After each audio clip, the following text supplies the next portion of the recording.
ఫిబ్రవరి 24, 2022 నుంచి జరుగుతున్న Ukraine Russia యుద్ధంలో మరొక కీలక పరిణామం. ఈ పరిణామంతో ఇప్పుడు మూడవ ప్రపంచ యుద్ధానికి పూర్తిగా వెన్యూ క్రియేట్ అయిపోయింది, వేదిక క్రియేట్ అయిపోయిందని చెప్పవచ్చు. ఎందుకంటే పుతిన్, రష్యా అధ్యక్షుడు వ్లాడిమిర్ పుతిన్, ఎందుకంటే ఉక్రెయిన్కి నాటో దేశాల సపోర్టు, ఉక్రెయిన్ విపరీతంగా రెచ్చిపోయి మాస్కో మీదే అటాక్ చేసి ఆయిల్ రిఫైనరీలు పేల్చేయడం వల్ల ఇప్పుడు పుతిన్ ఏంటంటే ఒక కీలకమైన స్టెప్ వేసేసాడు. అదేంటంటే నాటో దేశం మీద మిసైల్ అటాక్.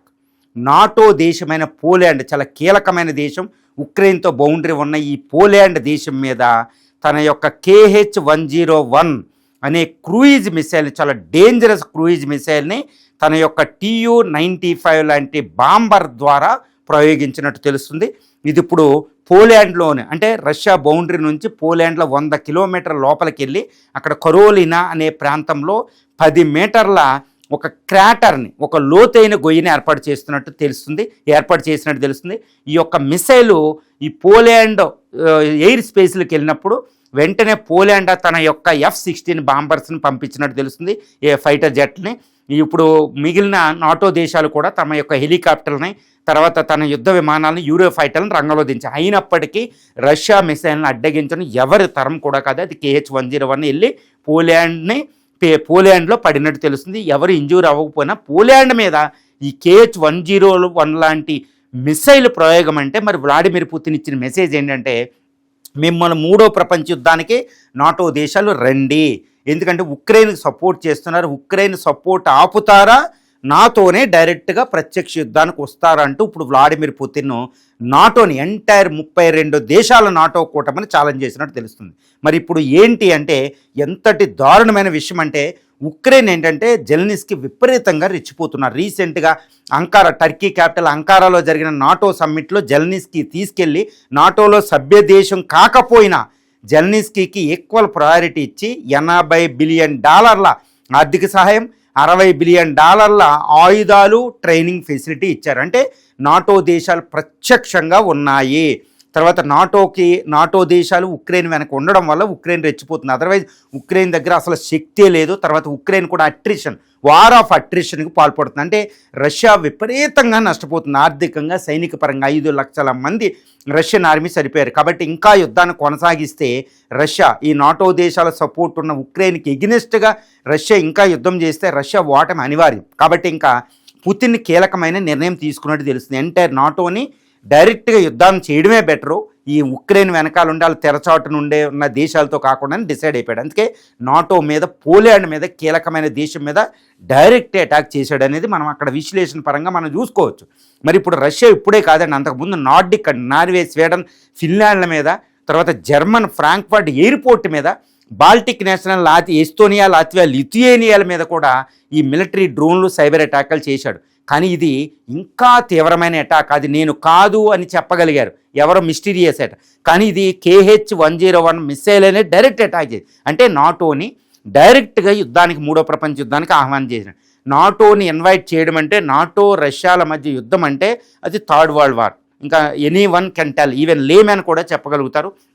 మరి ఇప్పుడు నాటో రష్యా యొక్క బలాలు మనం చూడాలి, ఎంతటి కాన్సిక్వెన్సెస్ ఉంటాయో, ప్రపంచం ఎంత భస్మీపటలం అయిపోతుందో కూడా మనం చూసుకోవచ్చు. నాటో 32 దేశాల కూటమి, ఇటు ఎంటైర్ యూరోపియన్, తర్వాత అటు కెనడా, అమెరికా, ఉత్తర అమెరికాలోను, తర్వాత వెస్టర్న్ యూరోప్ అంతా కలిపి, ఇటు Britain, France, Germany, Poland, Estonia, Latvia, Lithuania, Scandinavian countries అయిన ఈ డెన్మార్కు, ఐస్లాండ్ నుంచి నార్వే, స్వీడన్, ఫిన్లాండ్, ఇలా మొత్తం 32 దేశాల కూటమి ఒక పక్కనైతే, ఇటు రష్యా ఒక పక్కన. మరి వీళ్ళు బలాలు చూస్తే రష్యా ఆర్మీ 13 లక్షలు, వేరేస్ ఈ యొక్క 32 దేశాల నాటో కూటమి ఆర్మీ ఏంటంటే 36 లక్షల మంది, 3 రెట్లు ఎక్కువ.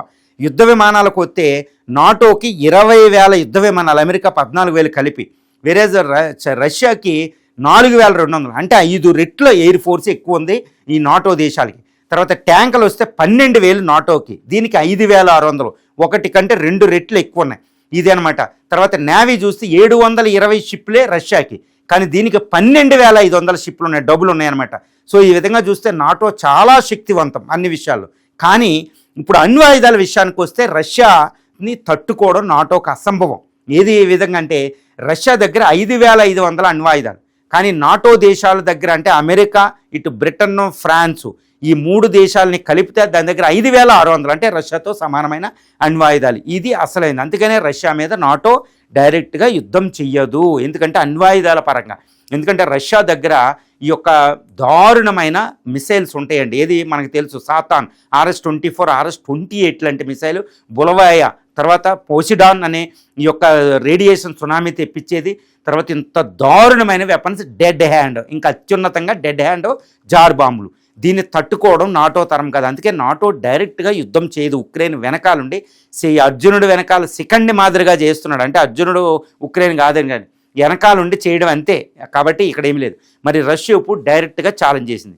మరి నాటో పోలాండ్ మీద అటాక్ చేస్తే నాటో దేశాలు యుద్ధానికి రావాలి తప్పనిసరిగా. ఎందుకంటే ఆర్టికల్ 5 ప్రకారం, ఈ యొక్క నాటో దేశాల ఒప్పందం ప్రకారం, ఆర్టికల్ 5 ప్రకారం ఎవరైనా నాటో దేశం మీద అటాక్ చేస్తే అటాక్ రావాలి. ఇప్పుడు పుతిన్ డైరెక్ట్ ఛాలెంజ్ చేశాడు. KH-101 డైరెక్ట్ కనపడుతుంది. రష్యా దాన్ని కండెమ్ చేయలేదు, అక్కడ దాన్ని కనిపెట్టాడు శిథిలాలు. అది మరి ఇప్పుడు ఎలా అంటే నాటో యుద్ధానికి రావాల్సిందే. కానీ నాటో యుద్ధానికి వచ్చే పరిస్థితి అక్కడ దాపురించలేదు, లేదు కూడా. ఒకవేళ యుద్ధానికి వస్తే ఎలా ఉండబోతుందంటే మొట్టమొదటి గంటలోనే అక్కడ 200 కోట్ల మంది ప్రజలు చనిపోబోతున్నారు. రష్యా, వెస్ట్రన్ యూరోప్, అమెరికాలు కలిపి. అంతటి దారుణ వినాశనం ఉంటుందన్నమాట. ఎందుకంటే మొట్టమొదట్లోనే అణుయుద్ధం జరగకపోయినా రష్యాలోకి ఈ యొక్క నాటో దేశాలు విపరీతంగా వచ్చే అవకాశాలు దాకా ఉన్నాయి. మాస్కో దాకా వచ్చేస్తాయి అవి. ఎందుకంటే రష్యా ఇప్పుడు ఆల్రెడీ ఇక్కడ అలిసిపోయింది, ఫ్యాటిక్గా అయిందనమాట. కాబట్టి దీన్ని తట్టుకున్నాక అప్పుడు రష్యా టాక్టికల్ న్యూక్లియర్ వెపన్స్ ప్రయోగించే అవకాశాలు, చిన్న చిన్న అణ్వాయుధాలని ఆర్మీ మీద, హెడ్ క్వార్టర్స్ మీద ప్రయోగిస్తే వెంటనే అణుయుద్ధానికి దారితీస్తే న్యూక్లియర్ మిసైలు, న్యూక్లియర్ యుద్ధం, ఇదే అణుయుద్ధం వచ్చే అవకాశాలు అక్కడ ఉన్నాయి. మరి వస్తుందా నాటో దేశాలంటే నాకు తెలిసినంతవరకు ఎట్టి పరిస్థితుల్లో కూడా నాటో దేశాలు రష్యా ప్రొవోక్ చేసిన, రష్యా మిసైల్స్ ప్రయోగించిన నాటో దేశాలు రష్యా మీదకి యుద్ధానికి రావు. కేవలం ఉక్రెయిన్ ద్వారానే అవి యుద్ధం చేయాలి, కానీ నాటోకి ద్వారా రావు. ఎందుకంటే అది 3వ ప్రపంచ యుద్ధం. అదే మానవుడికి చివరి పులి స్టాపు భూమి మీద. భూమి అంగారకుడిగా మారిపోద్ది. ఇది నాటో దేశ నేతలందరికీ తెలుసు, ఇంక్లూడ్ ట్రంప్ కూడా తెలుసు, తర్వాత రట్టే నాటో అధినేతకు కూడా ఇది తెలుసు అనమాట. కాబట్టి రష్యాతో డైరెక్ట్ పెట్టుకో. మరి ఎందుకు పుతిన్ ప్రయోగించాడంటే నాటో దేశాలు డైరెక్ట్గా రష్యాతో యుద్ధానికి రావనే విషయం పుతిన్కి తెలుసు. ఎందుకంటే మ్యూచువల్ అష్యూర్డ్ డిస్ట్రక్టివ్ వెపన్స్ ఉన్నాయి, జార్ బాంబు, ఈ యొక్క డెడ్ హ్యాండ్ ఉంది. కాబట్టి రష్యాతో యుద్ధానికి రావు. మరి ఎందుకు చేశాడు అంటే ఒకటే వ్యూహం, ఉక్రెయిన్కి తమ యొక్క సపోర్ట్ని ఆపేయడం, ఉక్రెయిన్ని శాంతి ఒప్పందాన్ని తీసుకురావడం. ఇప్పుడు ప్రస్తుతం ఉక్రెయినే తలదించేటట్టు చేసి, ఓడిపోయేటట్టు చేసి ఆ డోన్బాస్ రీజన్ రష్యాకి ఇవ్వడం, ఇందుకే చేశాడు నాకు తెలిసినంతవరకు. ఇప్పుడు రష్యా ఇంత రిస్క్ ఫేస్ చేసినా, డైరెక్ట్గా నాటో దేశాలను అటాక్ చేసినా జరగబోయేది ఏంటంటే ఉక్రెయిన్ సపోర్ట్ ఆపి ఉక్రెయిన్ని, ఈ రష్యాని శాంతి ఒప్పందం కూర్చోబెట్టి, శాంతి ఒప్పందం పుతిన్ అడిగిన విషయాలన్నీ ఇవ్వడానికే ఇక్కడ అవకాశం ఉంది. కాబట్టి ఇది పుతిన్ ఈ విషయం చేసిన 3వ ప్రపంచ యుద్ధానికి బదులు ఉక్రెయిన్ యుద్ధం ఆగే పరిస్థితే ఇక్కడ ఉంది అనేది ఇదే మానవాళి కోరుకోవాలి. ఎందుకంటే అది అంతిమ రోజు. ఏ రోజైతే నాటో రష్యాలు తలపడతాయో అది మానవుడికి, భూమికి, ఈ జీవరాశికి లాస్ట్ యుగం. ఎందుకంటే అణు యుద్ధం, అణు శీతాకాలం, భూమి పూర్తిగా అంతం. కాబట్టి ఇప్పుడు ఇండియా, చైనాలు కూడా ఈ విషయాన్ని ఆపాలనే చూస్తున్నాయి. ఇటు US ప్రెసిడెంట్ కూడా ఇది ఎలా ఉంటుందో ఆయనకి తెలుసు. కాబట్టి ఉక్రెయిన్కి సపోర్ట్ ఆపే, అందుకనే ప్యాట్రోయిట్ ఎయిర్ డిఫెన్స్ సిస్టమ్ని ఉక్రెయిన్కి ఇవ్వడం లేదనుకుంటూ అమెరికా ప్రకటించింది. అంటే మేము సపోర్ట్ ఆపుతున్నామని. తర్వాత నాటోలో ఉన్న ఈ పోలాండ్ మీద అటాక్ జరిగిన పోలాండ్ యుద్ధానికి ఎగినెస్ట్గా ఉంది. తర్వాత కొన్ని దేశాలు, రొమేనియా, ఈ దేశాలు కూడా రష్యాకి సపోర్ట్ చేస్తున్నాయి, తప్పనిసరిగా యుద్ధం వద్దని చెప్తున్నాయి. ఈ నాటోలో కూడా స్ప్లిట్ వచ్చేసింది, ఆల్మోస్ట్ విడిపోయినట్టే.